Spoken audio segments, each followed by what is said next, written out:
We're so glad to have you here. Thank you for being here this morning. We're going to let everyone kind of roll in to the webinar. Hope you are having an excellent Thursday morning. We were out yesterday actually seeing each other in person. Wasak people seeing each other in person. It was a wonderful thing. I'll just give people a couple more minutes to come in here. We're so glad that you're all have some space and time to join us for some awarding practices for this upcoming year. And yeah, we'll let you guys filter in and then we'll get going here.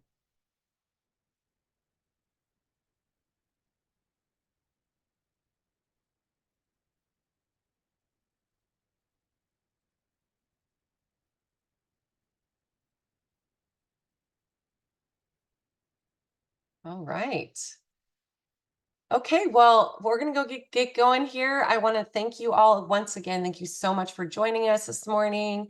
We know there's a lot of competing priorities happening with awarding happening, but just thought it would be great to throw a webinar out there for folks to be able to have some good practices, be able to have a space to ask questions, and especially as you are diving deep in the deep end right now, be able to have know that we're here for you, know that we are able to address some questions for you, and provide a little bit more information. So let's get going here. First of all, I'm Carly Curley. If you haven't met me yet, hello. So glad to see you. I'm the Assistant Director for Need-Based Programs. So I am a person that is behind many of the emails when you write into WCG, and typically answering your questions. Love to hear from you. There's always such wonderful questions, things that we maybe haven't thought of, or need to think a little bit more about guidance. So we just appreciate you all for reaching out, and know that we're available there. I get to work with the WASFA application, as well as all of these wonderful programs and the interim report. And so I get to work with a lot of you folks often, and just appreciate everything you do. I have a Wasak Pride background behind me. I'm a plus size woman with some bleached hair and some gold glasses and red lips. That's how I'm presenting today. And I use pronouns she, her. Behind the scenes, we have the wonderful Colleen Scoville, Gabrielle Matul-Wurst, and Leslie Gonzalez. And they will be assisting with some of your questions. So as we go throughout the presentation, please feel free to put any questions that you have in the Q&A. The chat has been disabled for this presentation, but we would love it if you ask anything and everything.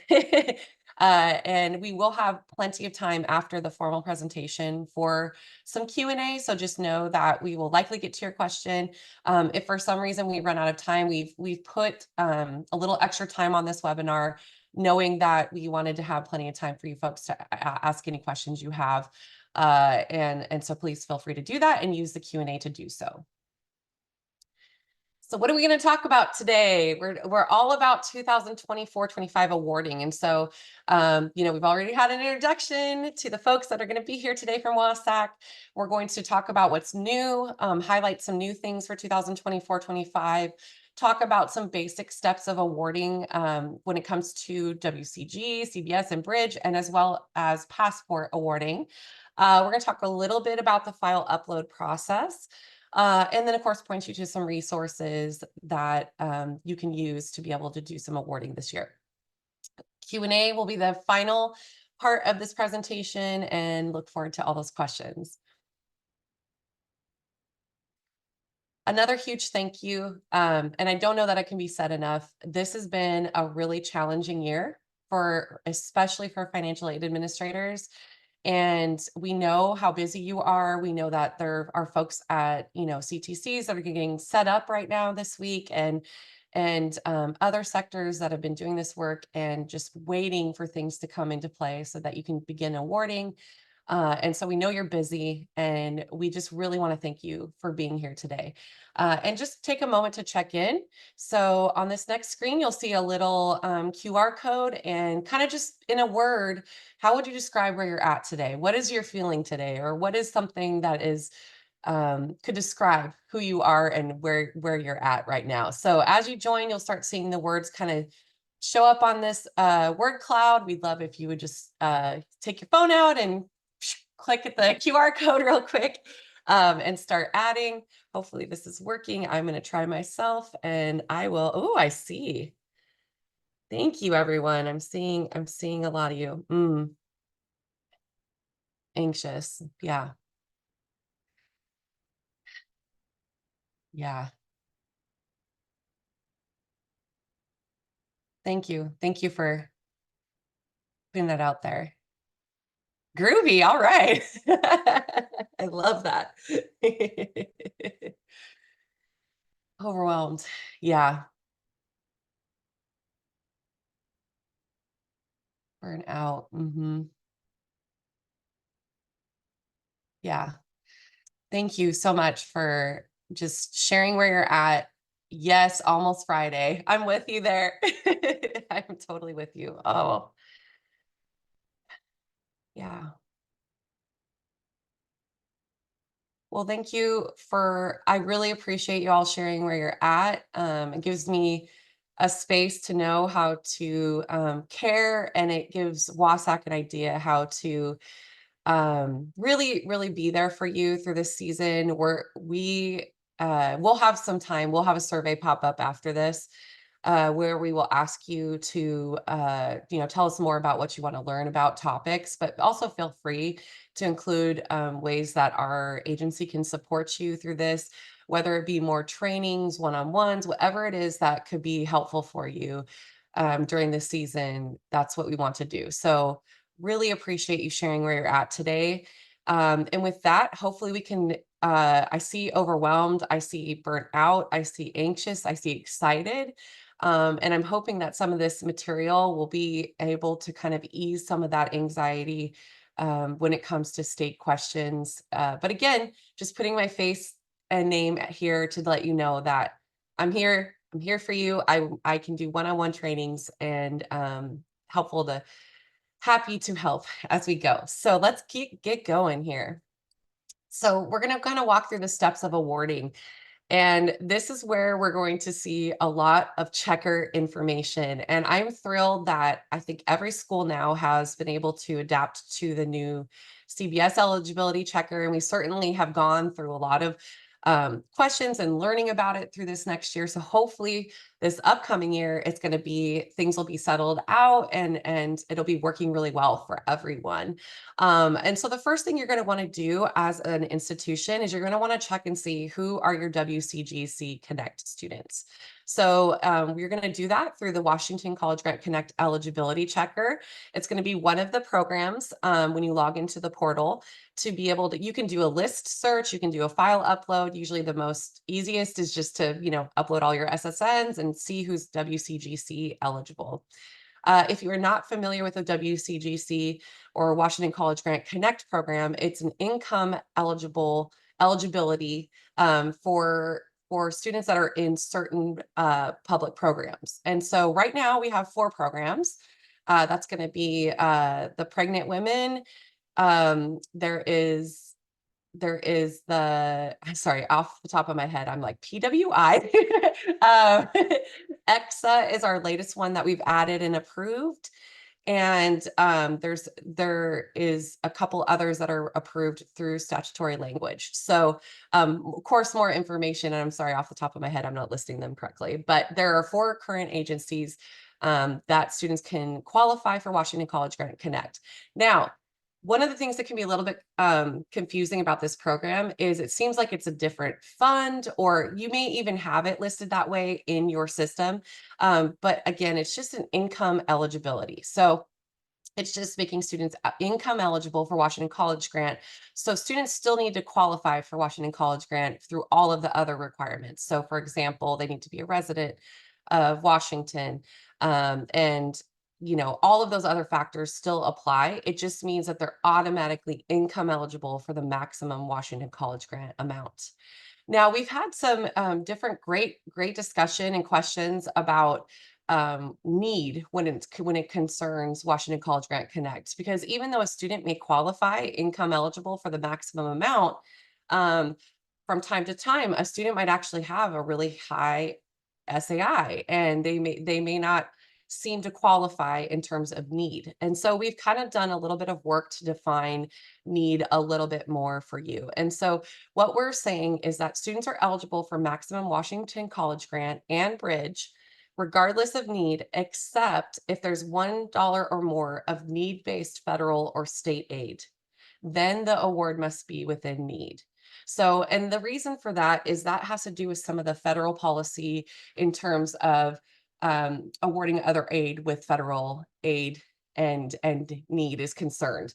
So it can be a little bit confusing in that way because it works differently than if you're talking about a Washington College Grant student who's not WCGC Connect qualifying. So really good tip. Get those students in the checker. Make sure you know who are your WCGC eligible students. And a reminder, they don't have to complete an aid application to be eligible for this funding. Yes, Gabi.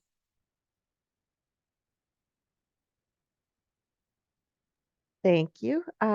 We have a question already for you. Yeah. Zoe is wondering, does this include Pell Grant awarding, even though Pell can be awarded over need? Yeah, that's a good question, Zoe. And yes, I think we defined it. That does include Pell Grant awarding for this. So if they're awarded Pell Grant and it's $1 or more, then the need has to be factored for WCGC students. Thank you for asking that. Appreciate it. Okay, so we've talked about WCGC, but there's a couple other things you're going to want to check for your student population so that you can have awarding ready to go. So the first of those is going to be the archive. Now, when I was an FAA, I wasn't as familiar with the archive until I started doing state programs. And I find it so helpful though now because this is the way that you're able to identify students that are within a certain number of quarters of eligibility remaining. And so that's typically within 6, students will show up in the archive. Now, a thing to note right now, we're still updating our systems to recognize the new legislation, which is the new eligibility being 18 quarters or 12 semesters. And so, no, that's a work in progress right now. We're working really hard to get both the eligibility, CBS eligibility checker, the archive, anywhere that lists any QER information, we're working hard to get that updated. So if you are working on the archive right now and you're like, oh, it still says 15 and 10, that's the reason why. And we'll certainly let you all know via email, send out to the community to let you know when that's ready to go. So archive is really important in terms of like making sure that students are not over awarded, especially if they have less than 3 QER remaining in a given program. So it's very important to check that. The next is the repayment checker. So from time to time, there's students that may transfer to your institution that you may not even know have a repayment, and you're wondering, oh no, like I've awarded them this aid, but now I'm doing my interim, and I see that they have a repayment issue. It happens from time to time, but this is just an excellent way. It works similar to other checkers where you're going to just upload your students' information via file or SSNs, and then you can see information about owes a repayment and the status that it's in. So like in this example right here, you can kind of see like, oh, okay, this person was uncollectible or sent to a collection agency, and that will give you a more idea of how to guide the student. And we can always provide more information about like who the student should contact if they want to make a repayment so they can resolve that issue. And a reminder that if a student owes a repayment, they are not eligible for aid until they do resolve that. Yes, Gabi. Okay, so question regarding the previous slide. Sure. Kim is asking if it's calculating 18 and 12, or is it just displaying the 15 and 10 in verbiage? In verbiage. Okay. So I can Yeah. answer that for Sure. you. Thanks, Gabi. Sure. So right now it is not calculating it. It's still calculating as the 15 and 10 up Mhm. through 23, 24 awarding year. It will start calculating the 18 and 12 for the 24, 25 year. Mhm. Yes. Thank you. And these slides will be available after we are sometime after this presentation. Yep, that is. Thank you, Gabi. I also realized that I think there are a lot of new slides that are missing in here. And so I think we didn't get a chance to talk about that, but that is something important that I want to point out. Through legislation, there actually, through one of the bills this year, there is going to be additional quarters of eligibility. And so what's amazing about that is we are able to give Washington College Grant and College Bound, or not College Bound, Passport, 3 more quarters of eligibility. And there will be 6 more quarters of eligibility for College Bound. So there's going to be a lot of helpful eligibility for students that have previously perhaps ran out of that eligibility. And so because of that, now students will be able to receive aid. Maybe they ran out in 2023-24, but now because of the extended eligibility, they will once again be eligible for funding in 24-25.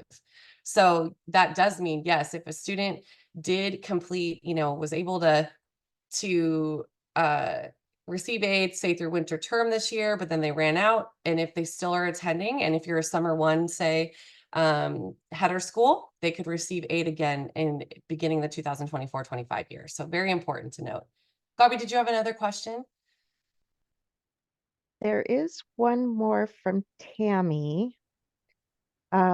She's saying that their systems used to award cannot differentiate in the way you want them to. The way an award is calculated is the same regardless of if the student is awarded other need-based aid or not. We do not calculate awards dynamically. Is that in regard to WCGC? I'm wondering. Yeah, maybe we can hold this one off till the end, Yeah, and yeah, Tammy that can sounds good. put some more clarification to the question. Yeah, Yeah. sounds great. Thank you. Okay, so the next step we're going to talk about here is determine if a student is an eligible college-bound scholar. And so the next, of course, is another checker, because we love our checkers. And we have heard from you in previous years that it'd be wonderful to put an all-knowing checker. We haven't been able to do that yet, but it's always on our mind and on the list. But so using the CBS eligibility checker, you should be able to do the same type of list upload, be able to search by SSNs, and be able to pull up students that are college bound eligible. So I think like I said, everyone's system, it should be aligned with the checker now. And so we are in process of disabling the cruncher, which will no longer be an option when you look at the college bound menu.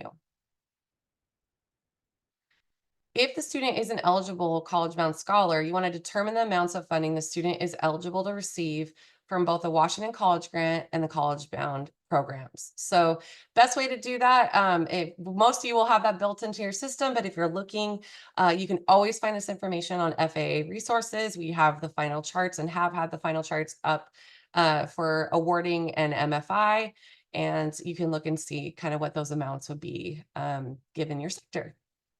Another place to look for that is for you to look into grant amounts in the portal, and we will list that for your given institution if you have questions about that as well. If the student is not eligible for college bound, then you're going to determine their WCG eligibility and also bridge. So if a student is not eligible for CBS, you're going to be looking at the chart for WCG only.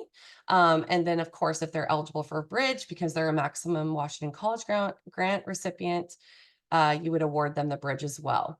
And this is just a good reminder. We'll probably talk about this in other spaces, but that, students that are awarded bridge, we are encouraging or suggest that institutions might think about awarding that proportionately throughout the year. And the reason is, as we've heard from different institutions, that it's tough to know when a student has been awarded a lump sum of $500 and then transferred to their school, and to avoid over awarding the student or having a repayment issue. They're finding what our feedback has been is that finding it easier if it's awarded proportionally, because then they're earning it per term.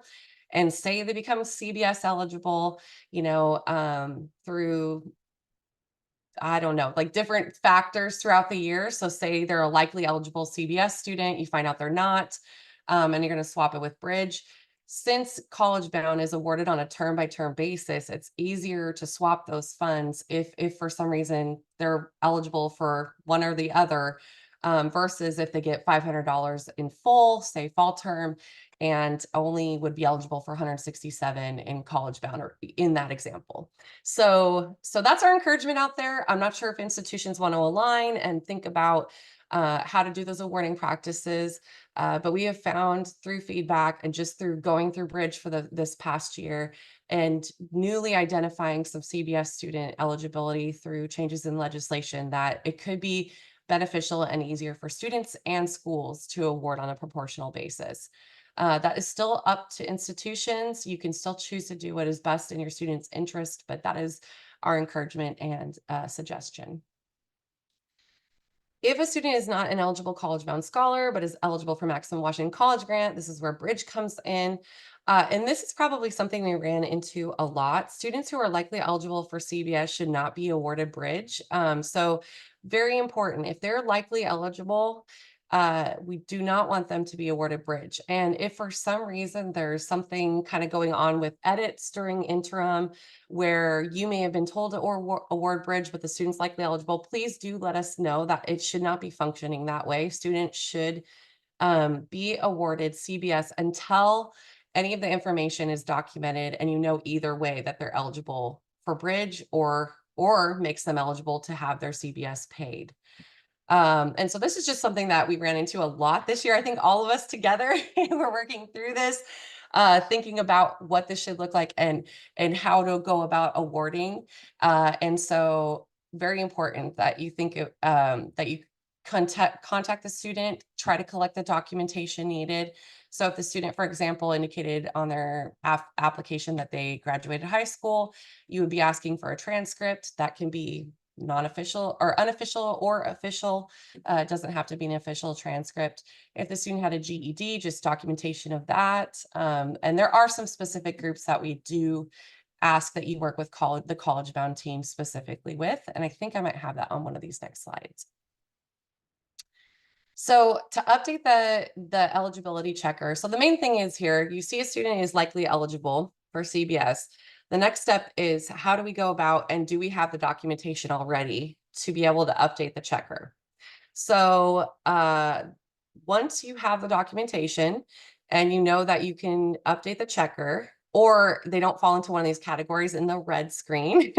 So basically students that are homeschooled, who are foster youth with a GED, or graduating from a non-GPA based school, or those graduating from a non-Washington state school. So as long as they don't fall into those categories, you are free to update the CBS eligibility checker.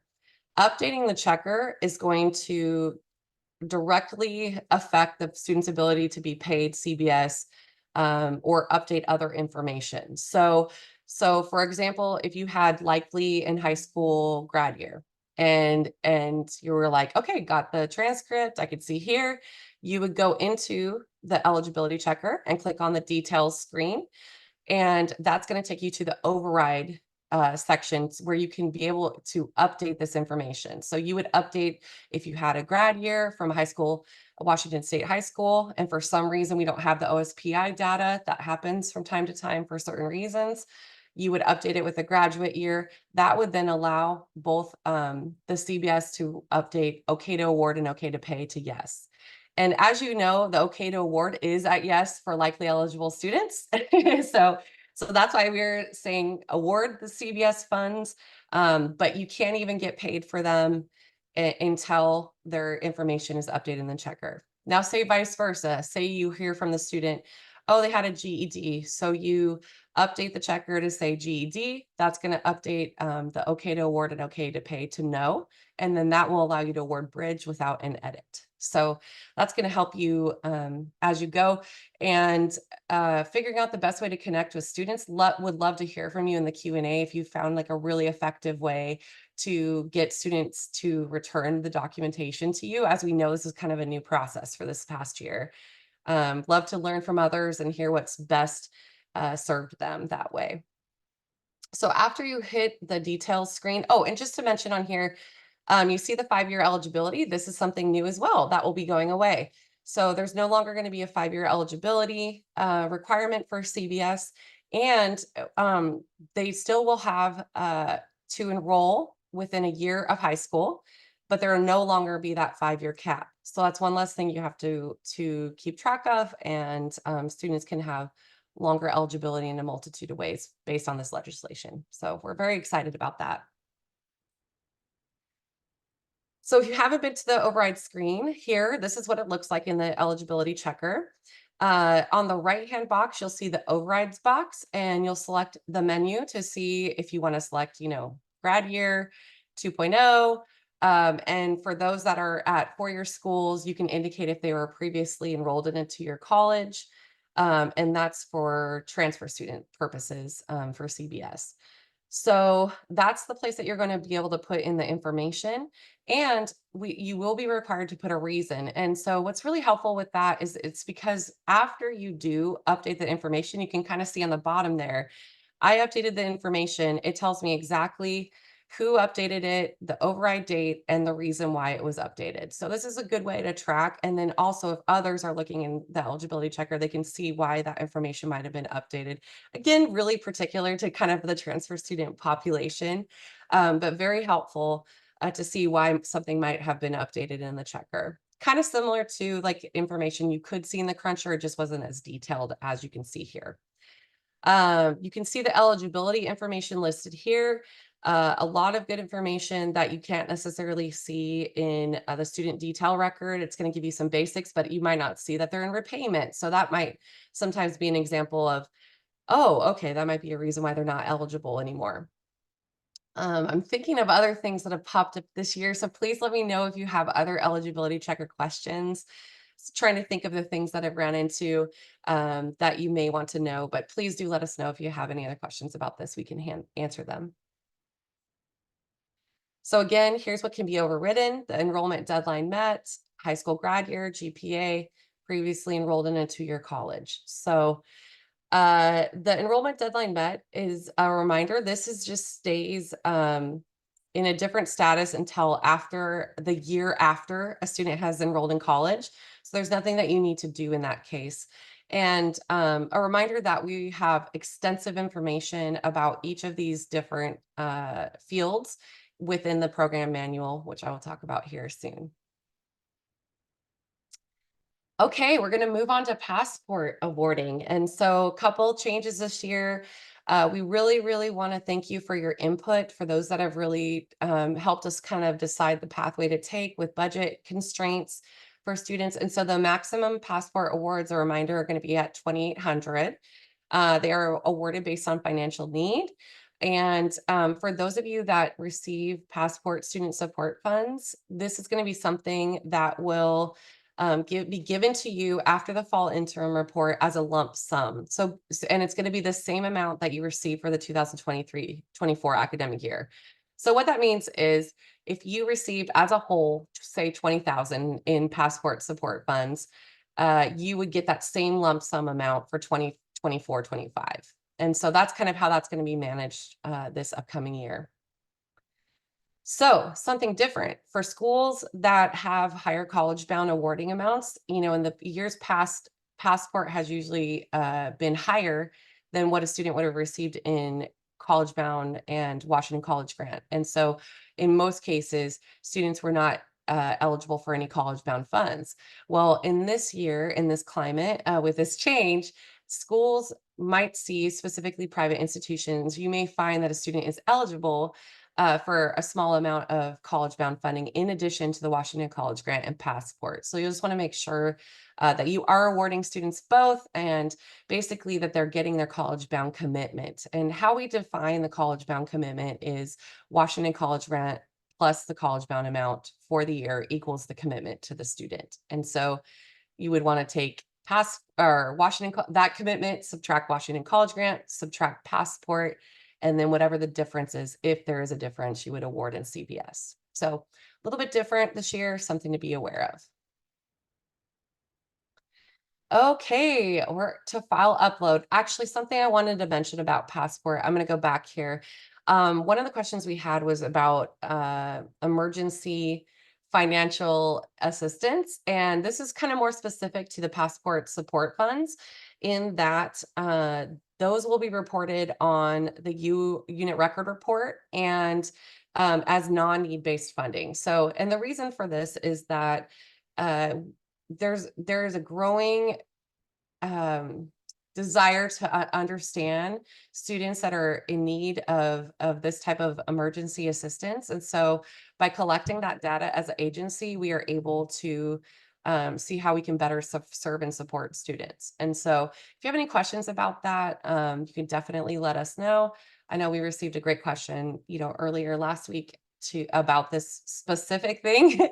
And so yeah, let us know if you have questions. Hey Gabi. So speaking of questions. Hi, Yumi has a great question. She's asking if the Passport $2,800 is that per quarter or full academic year? Full academic year. Yeah, thanks, Yumi. That's a great question. Yeah, that's the full academic year, $2,800 maximum. Thank you. Was there another one, Gabi? Okay, great. Thank you for asking that. Is an excellent question. So the incremental file, we are phasing out the full file load. That will not be an option. We don't want you to stress out about this because incremental file allows both partial student data and all student data. So what we're saying is you can use the incremental file to load all of your student information. You don't have to only do partial student information through this file. Uh, the difference between using the full file basically was a new upload every time. So when you uploaded that file, new edits ran on that file every time, and it deleted any previous information in the portal for your students. Now, the incremental file it gives you the opportunity, if you just want to delete some information, you can include a Y in the is delete column. You could just put partial student information that way and upload it, or all of your student information. So it's basically like a flexible file load type. And for those of you that do the URR report, should be very similar to you, what you're used to doing for the unit record report. So essentially, there's just going to be one file type, and it will allow you to either do full student data or partial student data, whatever works best and whatever your system allows. So I'm not sure, when it comes to your systems, if you're able to access partial student data or change, we also call it a change file. So it could be that you have just certain changes since you've done the interim and you only want to put those in, and that would be great, I think, for most people if their systems can learn to do that so that the interim is a little bit less overwhelming and there's less edits to address. But yeah, let us know questions. We can help you with that.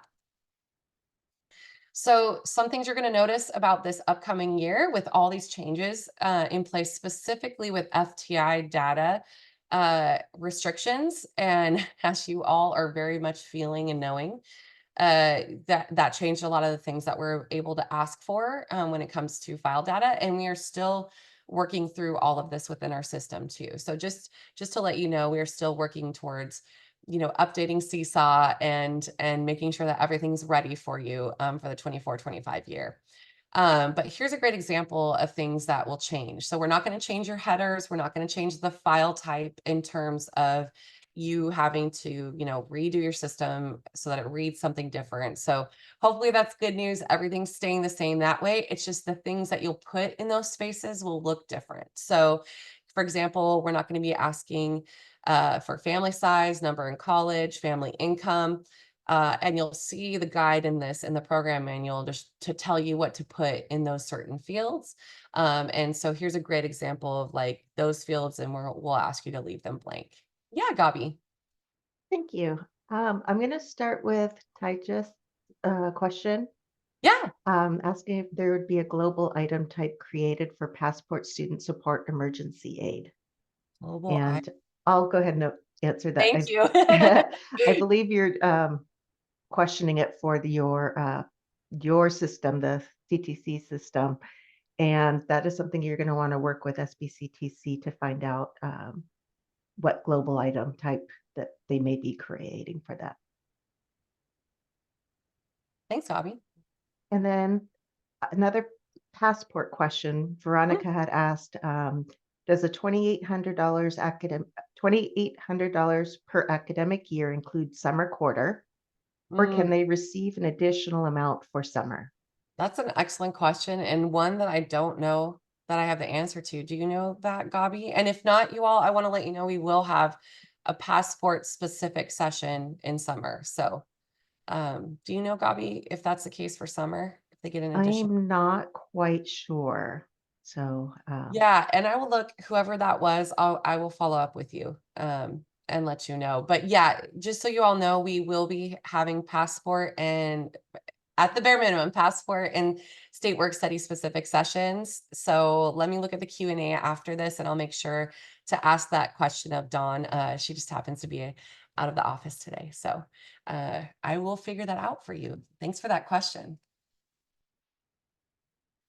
So speaking of our program manual, thank you so much for your patience. As we received questions about guidance with the new information, we've had to write additional guidance, so it's taking a little bit longer to get that all in place for you all. I want to let you know we're in the final stages of having it be reviewed, and we're very hopeful that it's going to be posted at the beginning of next week to our website. So if you're looking for that, it'll be hot off the presses. We'll definitely communicate to all of you once that's ready to go, point you to the FAA resources website, and look forward to having that out there for you. Again, you'll be able to see a lot of the new information available to you, and also information that has to do with, file upload type, things about edits, anything that you have questions on, hopefully we've thought of. If we've missed anything, let us know. We can always provide updated manuals. I also want to let you know that the 2023-24 manual was updated with some information, and that actually was posted, I think, I don't know, a month or so ago. So know that the most up-to-date manual will always have those out on FAA resources. So it's good not to save just the PDF of the manual and keep that and refer to that, since we do try to update it as we have additional information that comes in or we make changes to things. We want to make sure that that's up to date for you as you're going through that. I think that's what I wanted to say about this. As we know with different aid application simplification changes, it may be worth your time to spend some time reading through the manual, and especially getting familiar with the new information, and letting us know as questions arise when you have the opportunity to do so. So just to point out here, your best friend, which is, I like to say your best friend, is the FAA resources page on our website. So if you're not familiar with that, it is under the administration tab, and you'll see resources for financial aid administrators, or financial assistance administrators. Apparently we've named it. And a couple things to point out here. So underneath the program manuals tab, you're going to find awarding charts, MFI charts, program manuals for our programs. So if you're looking for, Washington, Wild Grant for apprenticeship, for example, it'll be in there. National Guard grant, things like that. All of the program manuals will live in that space as far as any applicable awarding charts. Additionally, we're going to put some enrollment intensity charts there as well, to help with this next year as we shift to enrollment intensity. And that's another new thing to be thinking of, is enrollment intensity in general. Like I said, we're still updating our system so we can provide you with further guidance in terms of how to report that information. But just so you know, you will be reporting credits instead of enrollment status. So it'll shift from a full-time, half-time to specific number of credits. And then there's going to be a specific calculation of what that award will be for those credits, as well as the QER is calculated for those credits will be specific to the number the student is taking. Now, this is going to be a shift as well for those who choose which repayment option you're going to be choosing. So if you're doing a census date based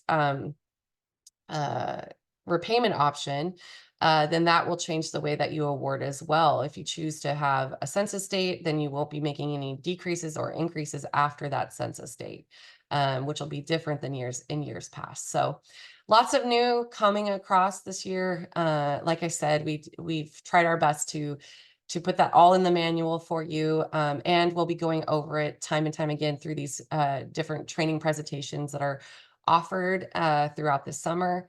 And certainly let us know if there's a sticking point or something that would be really helpful for you to understand better. And in addition to the program manuals, what you'll see is any webinar that we've recorded, we've placed under the financial aid training tab, and any program guidance, which goodness, there's been so much program guidance this year. We've put that underneath the program guidance tab. So if you're looking for, what repayment options, for example, like I just talked about, or what's going to happen, with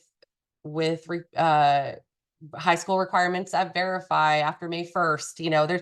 There's all of these different things that we'll place in there in case you ever forget. We'll have those as a resource for you. And then we have legislative session, which has really good information in terms of what's new and what's changed through legislation. And Becky's email that kind of goes through that as an overview. So great information for you as you're looking for this. And know that this is a great space to land if you're looking for resources. So we have reached the formal end of the presentation today, but I'd love to hear from you. And I know Gabi's collecting those questions. How can we help? How can we assist? What's a burning question that you have been waiting to have answered from us? And yeah, look forward to hearing from you. So Gabi, I'll let you take it away or help me Yeah. to answer. Sure, of course. Okay, so Chantel had a question on the WCGC. Will you define aid types that are considered federal or state aid, specifically for BFET workers, retraining, opportunity grant, and WSOS? Mm-hmm. Yeah, that's a great question. I don't know that we listed out all of the potential sources are, but how we've defined it is if they are need-based federal or state aid. So if it's need-based, considered need-based, then it would fall under that category, but we didn't provide like an exhaustive list. But if you do have a question about them, Chantel, like if there's one of them that are, sticking to you, like, is this not? Let us know. Please shoot me an email at WCG and we can definitely define that for you. And then we have a question. Academic year defined as including summer, or will summer allow for additional funds? Oh, yeah. So when in terms of passport, still a question, still outstanding. But academic year does include an additional award for summer turn. So that's still true. For both header and trailer schools, you can use an additional award for summer. Okay, so Passport's the only one up for question. Yeah. Okay, so Carla Idle Corwin from Wasac did throw in an answer for us here too. She Oh, wanted to state that summer header schools are allowed to award an additional term payment for passport for 2024-25. We great. will revisit this for summer trailers as we navigate the legislative session and are hopeful to secure additional funds. Thanks, Carla. Appreciate you. Great. Do we have any other Yes, questions? we do. We do. Oh, okay. Okay, so Jade was asking, and this is probably more for FAST from SBCTC, Mm. but do you have timeline for when technical issues keeping WASFA from loading into CTC link might be resolved? Yeah, I know Victor is working on that too. And I'm not sure, to be honest, where we've landed in terms of being able to get that to load. And I think you're right, Gabi, that this might be a question for FAST or SBCTC. I'm not sure. But to be able to kind of get a timeline on that. I know that it's being actively worked on. The timeline, I'm not sure. So we'll do some checking, Jade, to see if, and maybe if Victor is on the line, he can type something up real quick. But we are actively working closely with, SBCTC to ensure that, and thank you to all the schools who are reporting any of the issues that you're Yes. encountering with this, Mhm. that's been helping as well. We just don't have a answer for you for your question, Jade, but we will get back to you. Okay, another question. Okay, so I'm going to answer this one, Carly.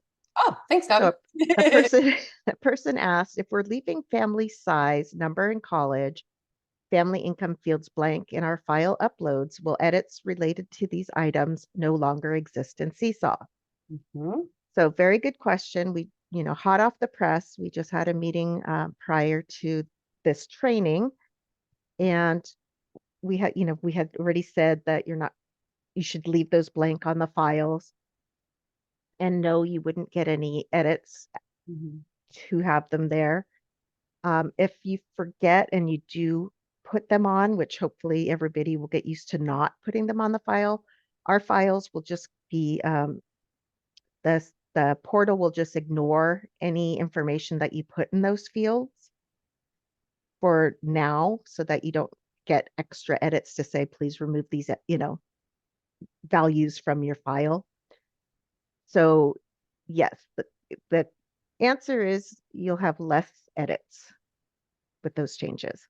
We love hearing that, right? Uh, Next, we have Beth. Are there any updates on the WASPA files for uploading for 24-25? That's similar to Jade's. Yeah, yeah, I was wondering that too. So, um, no updates in terms of being able to upload them. I think if you've been working with us, like we said, Victor's actually managing a lot of this for schools that are having issues with uploading them.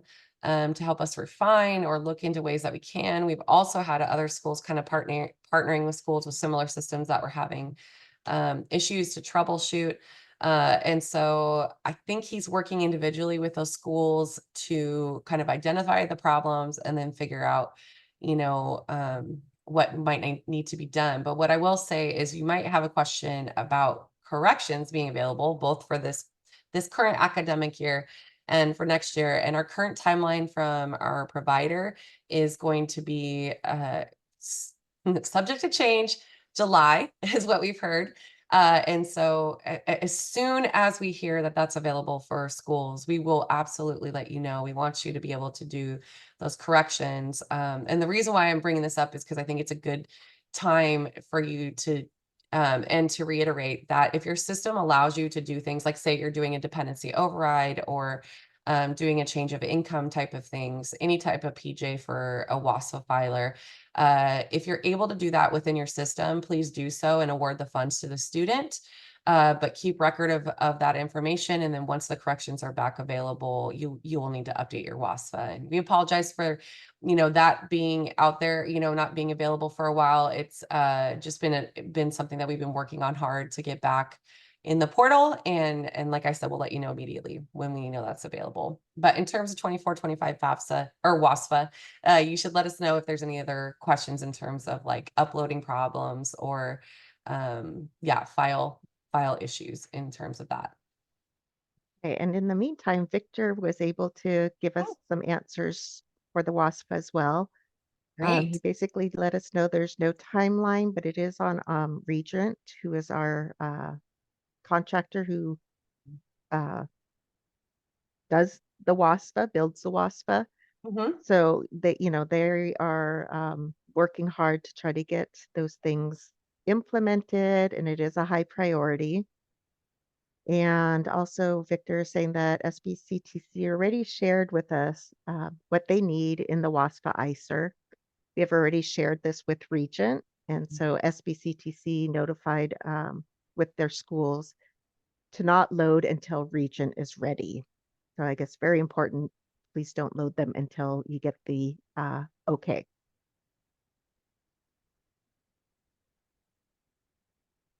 All right. Thank you. Yep, Other plenty. questions? Mhm. Okay, so then high school verify status for CBS eligibility has been a challenge as we had to pause awarding federal aid if a student's high school graduation status is in question. Mm, If a student states that they have completed high school on their FAFSA, can we use that for state aid eligibility?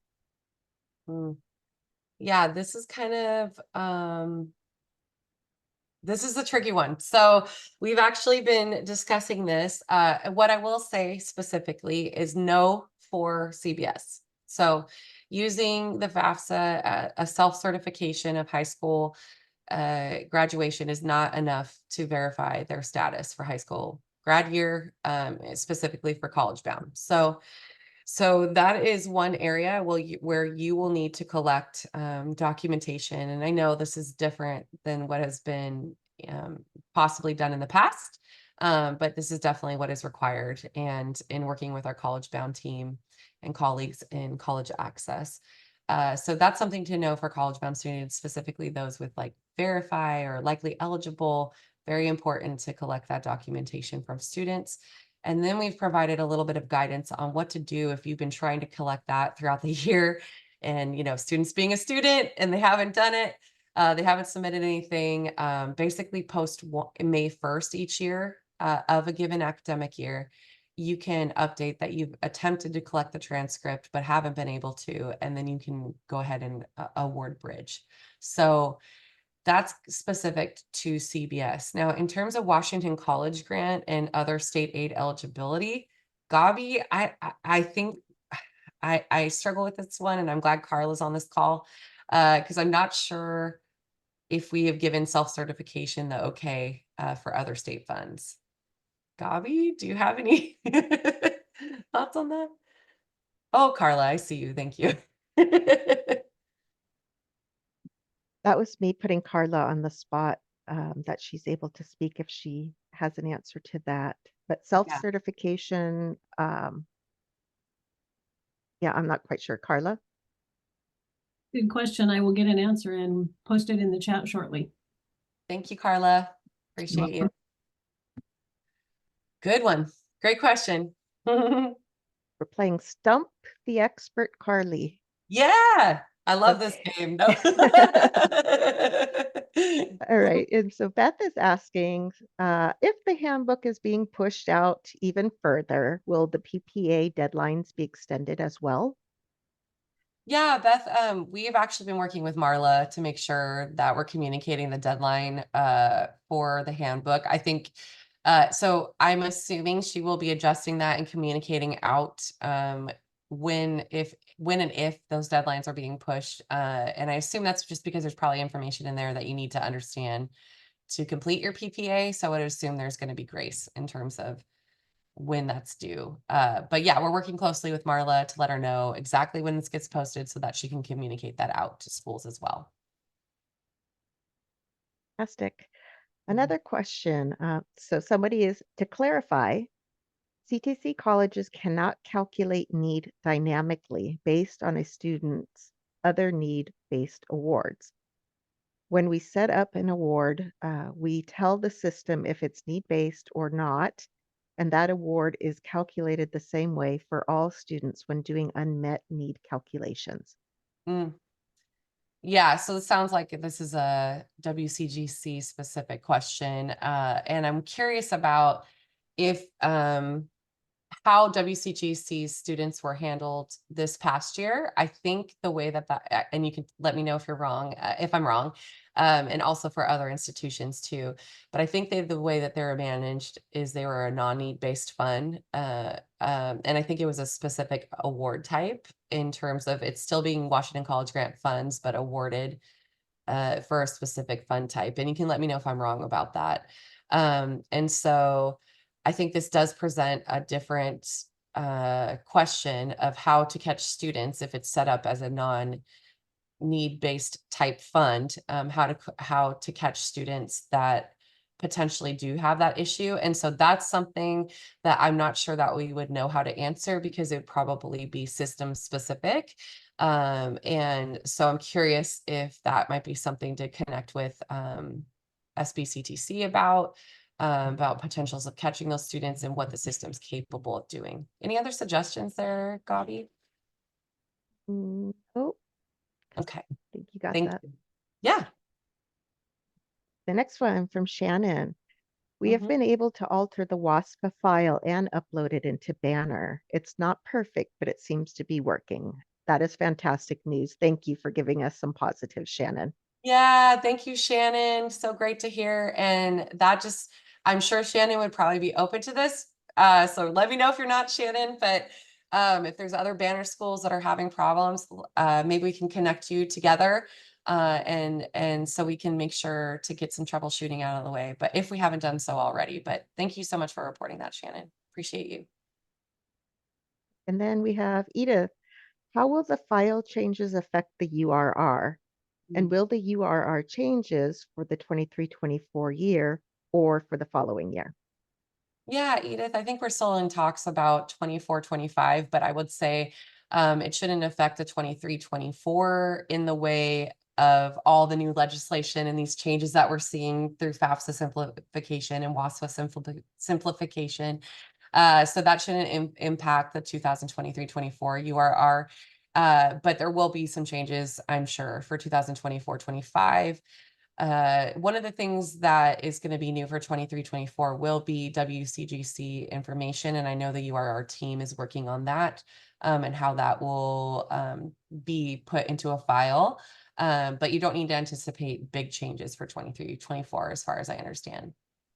And Anne will be having her Mm. unit record report trainings shortly. So Yeah. you'll get all those great updates probably within the next couple months. And then Edith has another question All right, Edith. on the high school completion diploma topic. Doesn't the state have access to this information, and could they be required to update WASAC rather than depending on the student or the school to report? Yeah, that's a great question, Edith, because I had the same question. And we do have access to a lot of information, right? So we have when it comes to Washington state schools, we have access to the majority of students that their high school graduation information.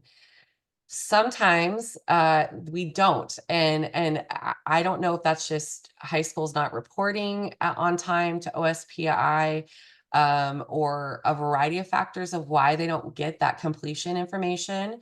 But that's exactly that population that you're seeing in the likely graduate or likely status for CBS for high school graduation. So we would love to get that information, but unfortunately, sometimes it's just not possible. And so that's why we have to indicate when we don't have that confirmed information for students.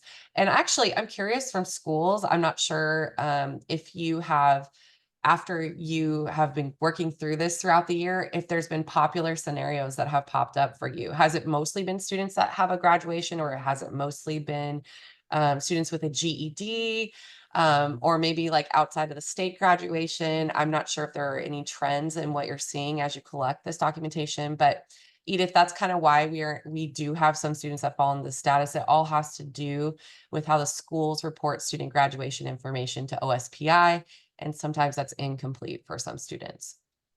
That's correct. And there's also those instances where people are homeschooled, so they don't report that. A lot of the if students transfer schools, and so forth. So Carly's correct that a lot of times the schools themselves aren't reporting. And so we can only get what OSPI sends to us. So Oh, yeah, and also, oh, sorry, go ahead, Gabi. no, go ahead.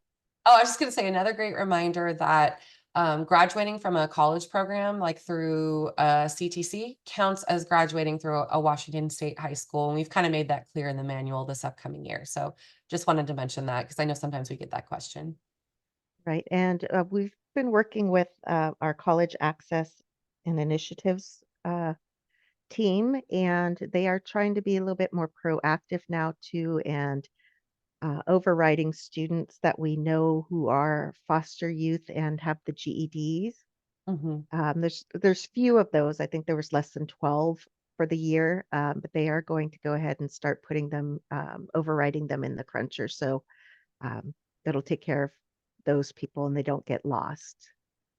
Yeah. Great question. Thank you, Edith. Mm. We have Jade. he has a comment that says SBCTC is working on creating global item types that can be used with providing emergency funds that should be excluded from need COA. That's great.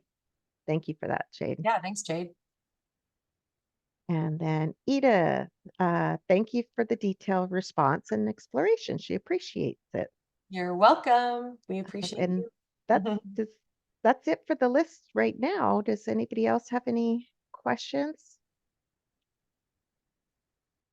Yeah, thank you all. Thank you all so much for your engaging in questions, letting us know where you are in your work. Once again, just here to say, if we can support you in any way, help ease any of that anxiety or stress. If you find things are not working, please do let us know. And very helpful if you do have a chance after we end this webinar here shortly, if you can complete the survey that we have. It's just one question. Let us know what you would like to hear from us and how we can support you.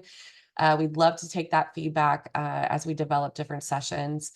One other reminder, again, we are available for training. So if you are, maybe you have a bunch of new staff or you are a new staff and something's just not clicking or you're not know where to find the information, know that we are here and available and you can always request that. We're happy to set up a time and train. And also just a quick reminder that we're going to be holding the final interim walkthrough next Monday, 2 different session times. You can register for that. And this will be great for those that do the interim report or are curious more about the interim report and the edit process, and just a little bit of more specific information about the final interim and closing that out. All right. Any other questions for the day? Well, Carla threw in a comment saying, barring Oh. conflicting information, schools can accept the self-certification on the FAFSA for high school graduation for all aid programs except CBS. Perfect. Thanks, Carla. Appreciate you. And then Jocelyn, hi, Jocelyn. Mhm. She is asking, will the interim meetings be recorded on Monday? Yes, they will. We will record both of them and and post the best one. So we'll see how I do. It could be the first or the second. But yeah, we'll post them under the webinar section, just like we'll post this one as well as slides here shortly.